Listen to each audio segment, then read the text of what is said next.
Padre, y del Hijo, y del Espíritu Santo. Amén. Alabado sea nuestro Señor Jesucristo. Sea por siempre bendito y alabado. Queridos hermanos, hoy celebramos la memoria de los santos mártires San Juan y Pablo, dos hermanos romanos que aparecen nombrados en el canon de la misa y por tanto son dos figuras que tuvieron su relevancia a causa del testimonio de su vida, de su martirio en la Iglesia antigua. Su sepultura está en el mismo lugar que fue su casa, en el monte Celio, en Roma, una de las colinas romanas, donde actualmente tiene la curia generalicia la Congregación de la Pasión, fundada por San Pablo de la Cruz, que también está allí sepultado.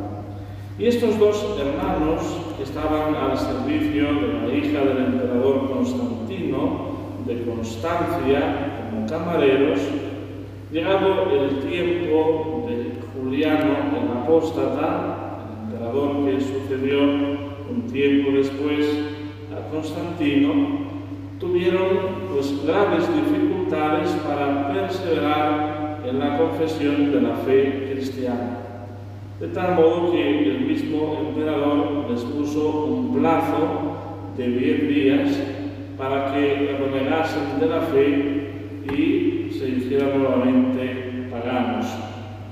Y esto supuso para ellos el hecho de que, debido a su posición, habían ido adquiriendo una serie de riquezas, aprovechar ese tiempo que les quedaba para darlas a los pobres, a los más necesitados que socorrían los cristianos, y así presentarse el día que había fijado el emperador para dar ya lo único que les quedaba, y en definitiva lo más valioso, que era su propia vida.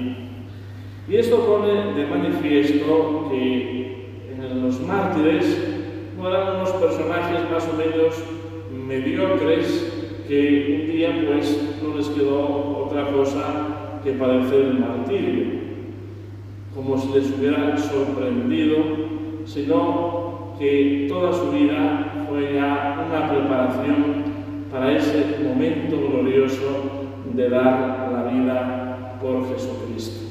Recuerdo en una ocasión, hace muchos años, tuve el privilegio de conocer al hermano de uno de los mártires de Turón, que ya está canonizado, y era también hermano de las escuelas cristianas.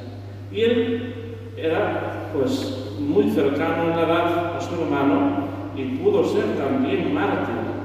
Sin embargo, preguntándole a un grupito que estábamos cómo él se había librado del martirio, nos dijo: es que mi hermano ya tenía madera de mártir, porque toda su vida fue un acto heroico de entrega al Señor y a los demás. Y yo, que era mucho más mediocre que él, no estaba preparado para dar la vida.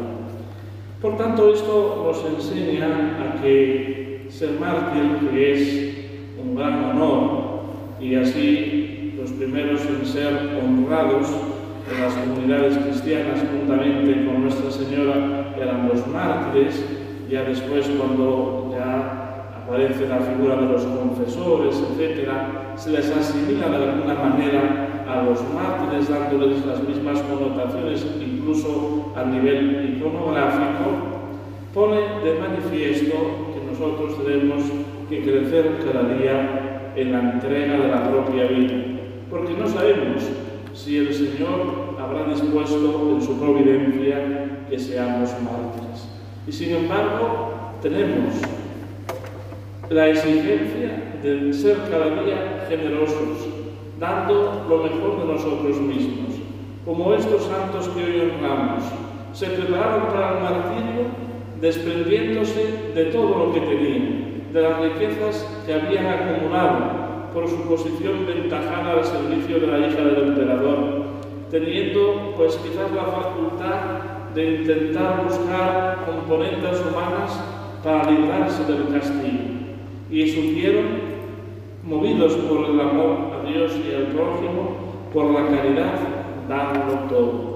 Que sean para nosotros un modelo, un referente y especialmente intercesores para que entregándonos al servicio de Dios y de los demás, un día también podamos alcanzar esa corona que no se marchita, que ellos ya han recibido. En el nombre del Padre, y del Hijo, y del Espíritu Santo.